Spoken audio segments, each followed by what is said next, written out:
Private Hirotaki Oliver Hayashi, or as I knew him as Ollie.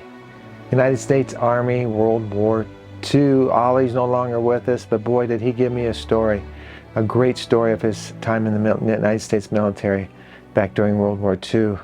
Ollie passed away in 2015. I interviewed him on, it was February 25th, 2004, right here in Grand Junction, Colorado, almost 20 years ago. Just a great man, a great American. And he was a part of the 442nd Infantry Regiment. Now, this regiment is comprised mainly of second-generation Americans of Japanese ancestry. Japanese-American unit in Vietnam, in World War II, and the most highly decorated regiment in military history. 21 medals of honor among just a few thousand of these soldiers.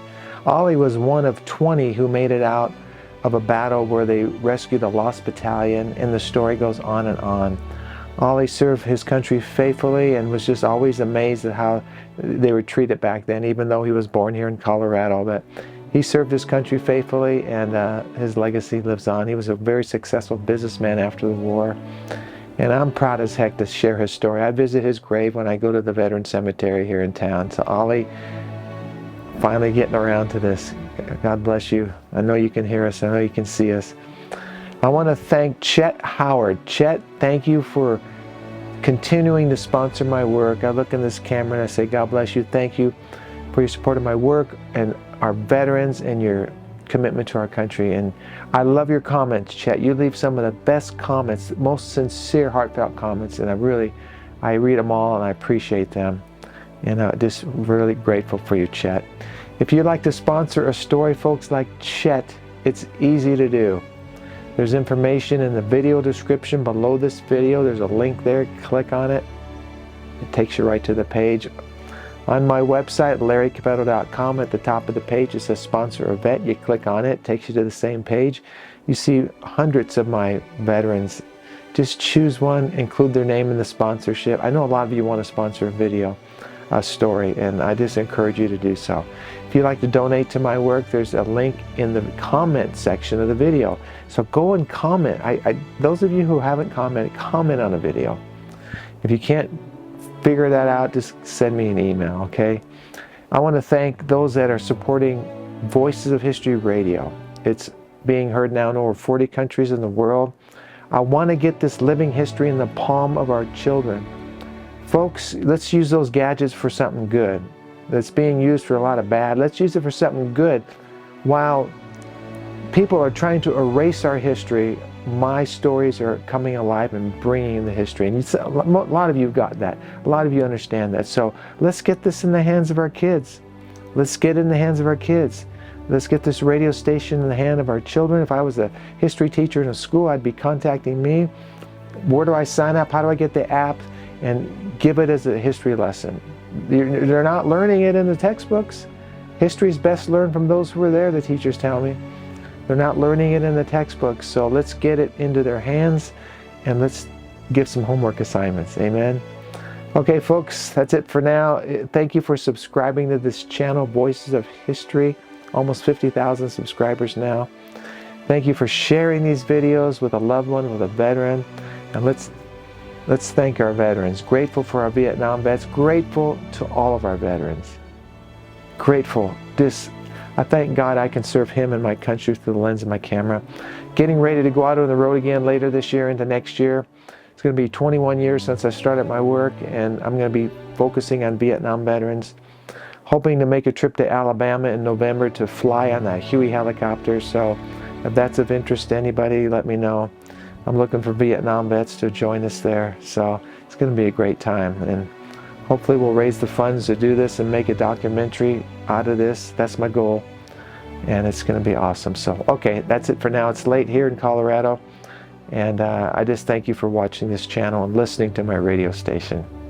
God bless you.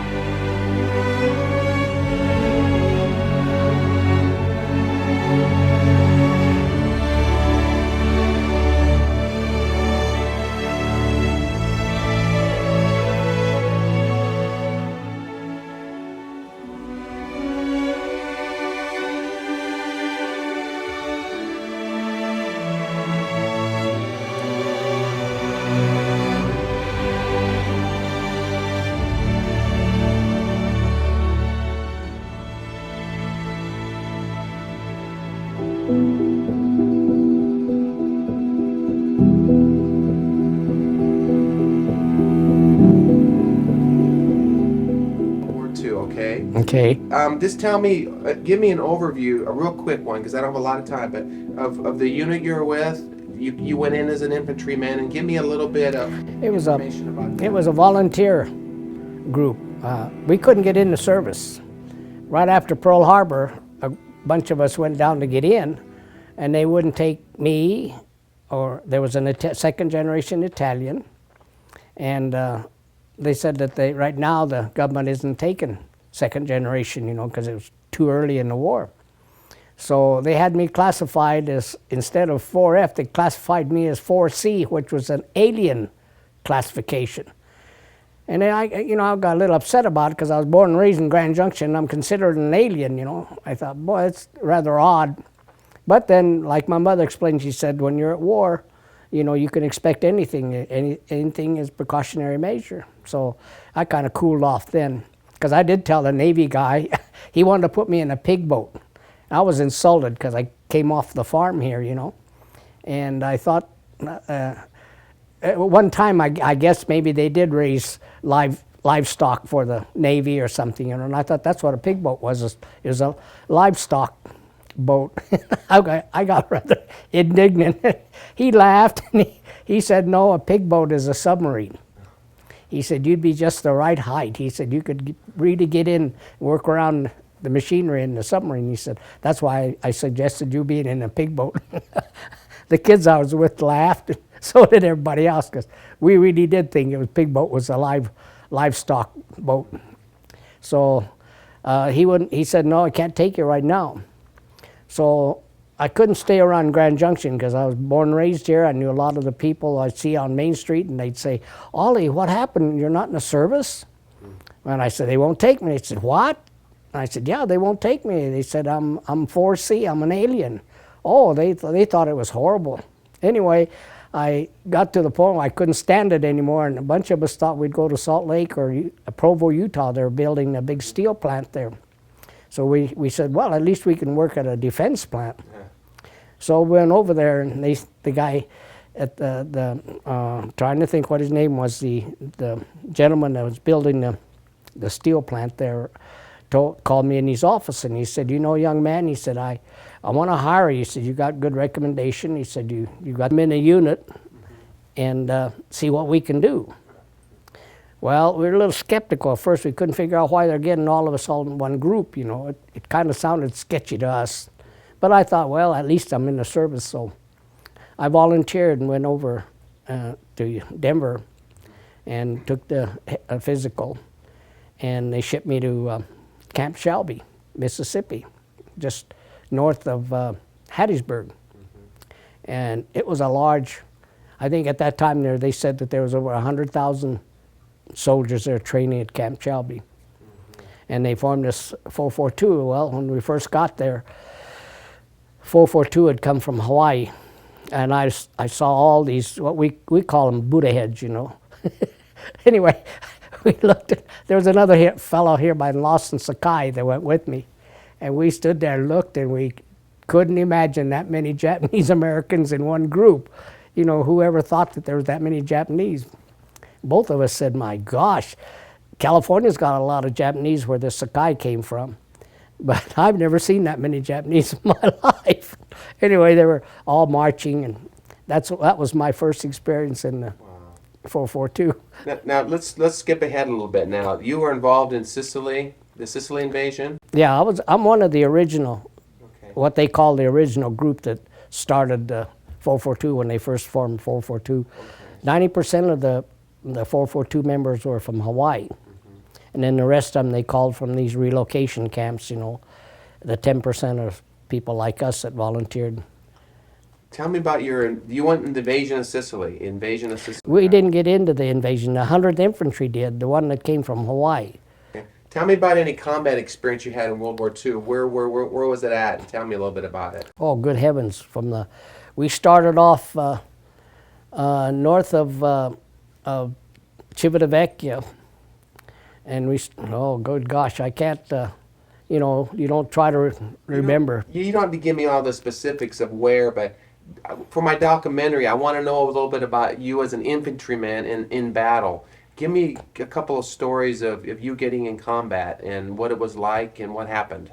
Well, I wanted to be a runner. I thought that was an easy job in the infantry. Well, I was a runner for about a month or two. I found out I'm a moving target to these snipers. You know, I was taking a runner as a person that takes a message to the captain. And the captain sends you out to platoons. And I was a second platoon runner. And I was running and stopped to take a breather under an olive tree, you know, and I hear this bzzz, bzzz, bzzz, and I thought, bees? Well, then one of the bullets hit the leaf and the leaf came down, you know. I thought, now bees don't do that. Somebody's shooting at me. I don't think my feet hit the ground for the next 100 feet because I took off. But then I finally resigned. I said, hey, I asked one of the other fellas, I said, do you want to be a runner? He said, yeah, that's not bad, I'll be one. So I let him be a runner, and I went back to being a rifleman again, because at least I could dig a hole. If somebody shot at me, I'd dig a hole, you know. That was my first experience in combat, is as a runner. Because in training, all a runner did was took a message to the platoon leader, which was a lieutenant, and handed the message to him. You're supposed to stick the message in your mouth, you know, so that if you're captured, you'd swallow it. You chew it up right away and swallow it by the time they get you. Anyway, that's the way we were trained. So it looked pretty easy. It looked kind of fun, you know. It turned out to be a running target, so I quit. I went back to rifleman, which was just as bad, but one thing, you could dig a hole and hide if you got shot at or got shelled or anything, you know.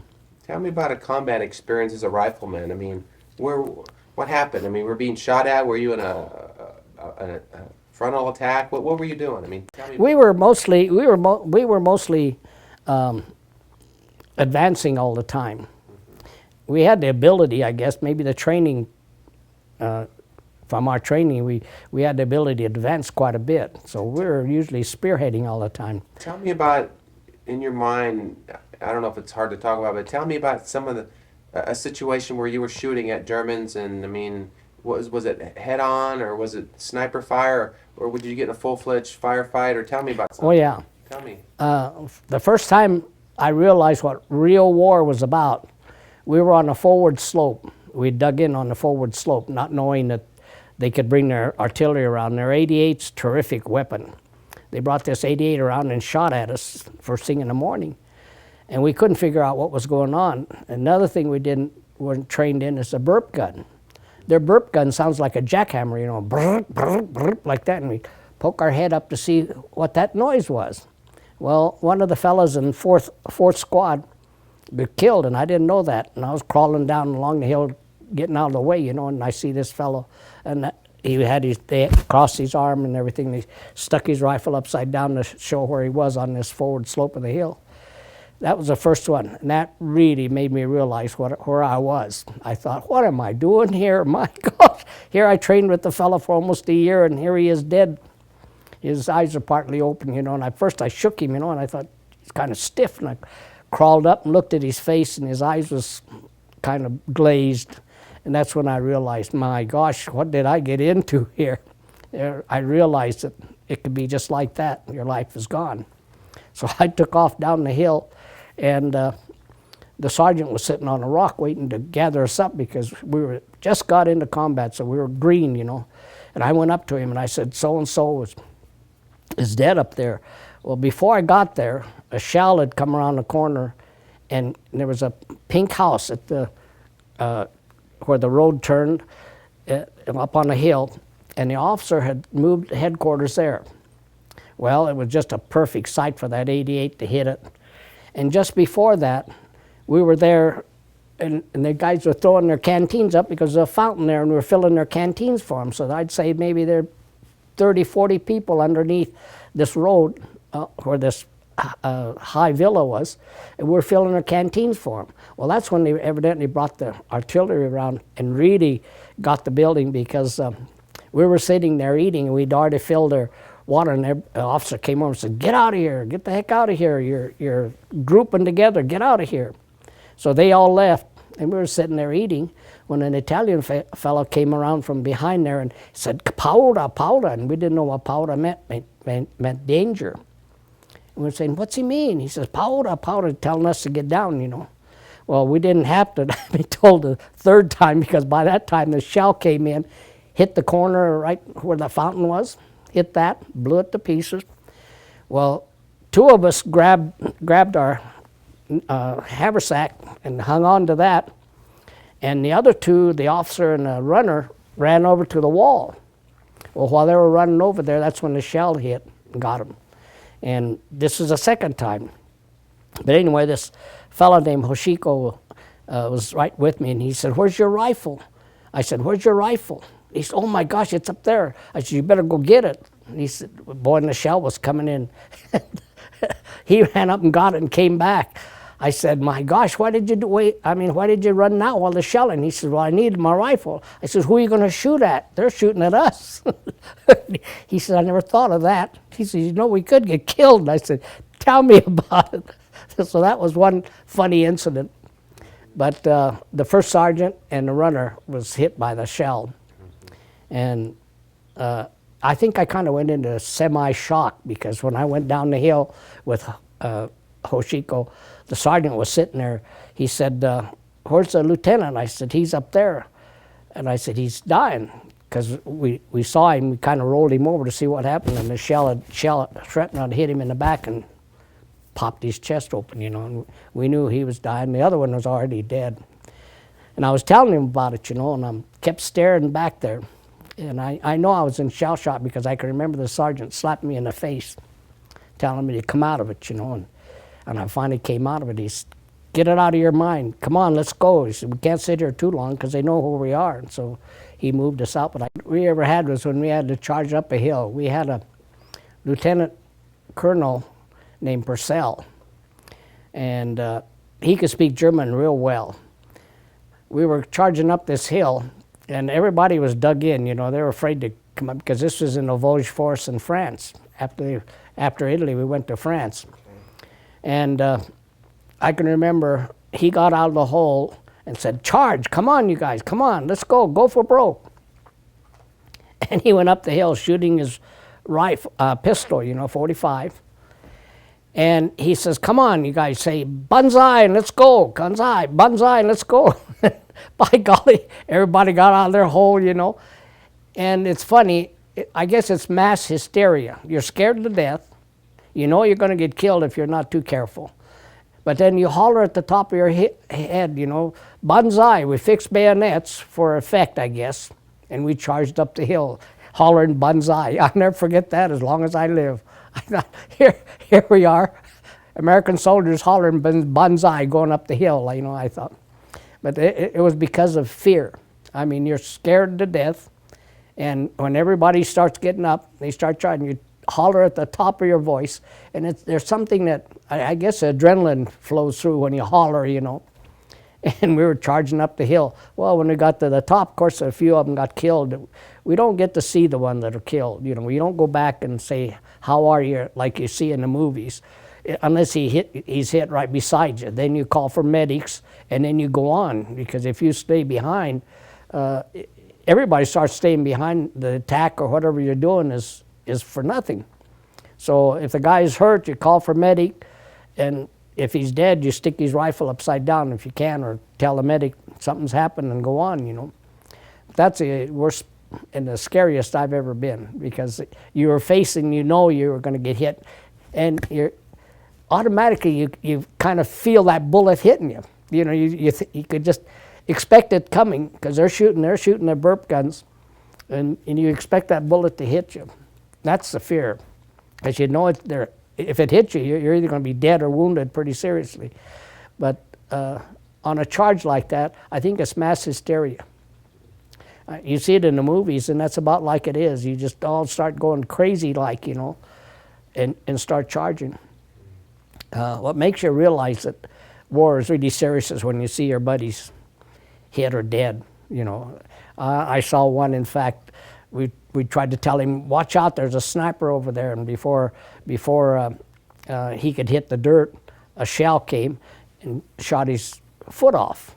And we looked at the road, and here's his foot laying there, and he's wobbling up the road. He hadn't didn't realize that it was shot off, you know. And then I think in time, because we saw him laying there hollering for a medic, holding onto his leg, and his shoe was laying right out on the road. It just chopped his foot right off. Things like that, you remember. Other things, you know, it's so horrible you try to forget it. It's if it's a good movie or something, you remember it. You know, the good times you kind of remember, but bad times you don't try to remember it at all. How do you get through that as a young man? I mean, you come from Grand Junction, Colorado. Now you're in a war. People are dying. I mean, what? How do you get through that? How do you keep your sanity? We had a colonel, Colonel Pence. He finally got on the chief of staff, or I mean, yeah, I guess it'd be the chief of staff, the Army chief of staff. He was our colonel, and he would have field, not critiques, they're speeches that he gives, you know, morale building speeches. And naturally, we'd be bored, we'd take our helmet off and we sit on our helmets, you know, and listen to this speech, boring speech. And to get our attention, he would go into Japanese. And you'd be sitting there and you hear Japanese, you know, did he say that? Who said that? Did Colonel say that? Yeah, that's how he got your attention. He knew Japanese psychology real well. And he would tell us that he'd say, eyes of the America are watching you. You guys are Japanese descent. You never give up. That's why we call this go for broke. Now this is what we got to do. And he'd keep emphasizing that, building up your confidence, you know. And he'd let you know, he didn't want you to go to battle thinking, oh, well, this is going to be over. He wanted you to go to battle and know that this is serious stuff. Well, it doesn't take long or you realize it is serious stuff, especially when your buddies drop off, you know. Later on, we group together like in the rest area and we ask what happened was so-and-so got killed, so-and-so is wounded, Sergeant so-and-so, you know, and they start naming off. And then we have memorial services. And that's why for a long time I couldn't hear taps. And it still affects me. So, I mean, you know, again, a young man away from home, you were in a tough situation, and, you know, I mean, I can't imagine what it would be like, because I've never been in the military, but you were in combat. You look back on it now, it's over 60 years ago. Yeah. And, you know, there's some things, like you said, you don't choose to remember, but are you a praying, religious type person? Did that help you get through the time? Oh, yeah, one of the Tell first... me a little bit about that, or if any chaplains prayed with you or anything like that. I'm a Methodist, and our chaplain, Yamada, we'd always have the 23rd Psalm before we go into battle. We always have this group meeting, you know, and we'd always recite the 23rd Psalm, you know. And we have our services. And we had a lot of Buddhists too in the outfit, but still they conformed with our memorial services and stuff. The sad part of the memorial services is, like I say, that taps. It just, you know, it's like telling you, reminding you that your buddies are gone, you know. We know that anyway without it, background music, you know, like a romantic piece that you remember a particular music. And it's about the same way with taps. It got to a point I couldn't hardly listen to it. Did you find yourself in hard situations praying to the Lord? Or, I mean, or were you just were you conscious of that, or was it? I mean, when I get in tough situations, I ask for God's help. I mean, I can imagine being in battle. I mean, again, like the burp guns are going off. It's like, God protect me, or if I go, let it be quick. I mean, what are you thinking and praying in your head? Well, in our head, we know one thing. When the bullet, we always just say, if your name's on that bullet, you're going to get it. And we accepted that. And that's one thing we did ask every time we went. God look after us. So anything happened, boy, he's lucky. You know, he was watching him. And we realized that he can't put his finger on everybody. But we knew that we depended a lot on, yea, though I walked through the valley of shadow of death, you know. We remembered that pretty well. We repeated that quite often. wish you were at home at those times? Or were Oh, you just God. focused on your mission? Man, I'm, you know, like one of these movie soldiers, all the glamour in war. There's no glamour in war, but I mean, you probably wish the heck you were out of there, huh? Well, one of the things that comes to your mind is, what in the heck am I doing here? What did I volunteer for? You know, a lot of times war movies are kind of glorified. And when you realize, when you're right in it yourself, boy, that glorification goes right out the window. You think, holy smoke, what did I get into here? What am I doing here? Yeah. And you depend a lot on your buddies. Yeah. A lot. You know, looking back now, I want to ask you a question. I've asked all the veterans this, so think about this for a second. But what does freedom mean to you, Ollie? What does freedom mean to you? Freedom comes to you when you're when you're overseas and see how the people. That's why I say every American kid should spend at least 6 months in a foreign country and work there and see how the people live. And when they do that and come home, they'll be so glad they're in America. Really. I don't know how many times we sat there and said, God, aren't we lucky to be Americans? You know, like we're moving up and we go through a little town and see the people out in the field and working and stuff, like we'd comment, God, aren't we lucky we're Americans? And people that there would come up to you and feel your clothes, look at your shoes, all leather, rubber soles. They look at our Jeeps and stuff and they're just amazed. They'd say, it's real thing. It just, every kid I think should go to Europe. We should send them over there for 6 months and then come home. And you'll never see them griping about America again. I agree with that. Did you feel like you were fighting for America when you were in World War II? What are your thoughts about, now were you in D-Day at all, around the D-Day invasion? No. Okay. So what are your thoughts about what you were doing, your purpose, and even the flag, what that meant to you, and you know, the motivational force to continue on in the war? I mean, you went through a lot of stuff. The flag became it became our symbol. Our regimental flag and our flag, the American flag, is our symbol. You know, it's about like, what should I say? It meant a lot to see the American flag, and that's the thing that really teased me off, is when you see the flag going down the street in a parade. The people just stand there and look at it, and I think, oh. Disgusting, really. I think we should teach more patriotism in school. Emphasize it over and over from little kids on up. You know, freedom. What's freedom unless you appreciate it? And they don't teach the kids that. Yeah, just watch them on Main Street and it's a shame. That's a good point. I'm about done, but tell me about being 82 years old. You mentioned, did you ever think you'd be 82? No. How do you do that? Well, there's a group of us have coffee together, and we're all in the 80s. And we comment periodically, would you imagine that we'll be here drinking coffee at the age of 80? And everybody says, gosh, no, we can't imagine it. And every one of them in the group there are veterans. One's in the Navy, one was in the Army in Africa, and myself, you know. And there's one more that comes once in a while. He was in the Army too. And one of them died that was in the Army not too long ago. Anyway, we always comment, God, we're lucky. That man up there must have been sitting on our shoulder, really. Because there's been a couple times there. In fact, one time I was going down this wall, going to my platoon, and this kid kept hollering at me. A fellow named Shibata kept saying, Hayashi, Hayashi. And I finally said, what? Just as I turned, the sniper had me in his sights. And I turned like that and he hit the wall right beside me, and I fell over and acted like I was dead, you know, because I didn't want him to see that I was alive and take another shot at me. And I laid there for a little bit. He says, come on up here, crawl up here and get in this hole. Well, he'd shot tracers into the brush there and set it on fire.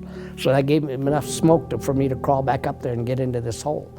But sometimes you have close calls like that. Another time I was doing what nature calls, you know. We're supposed to dig a hole and then cover it.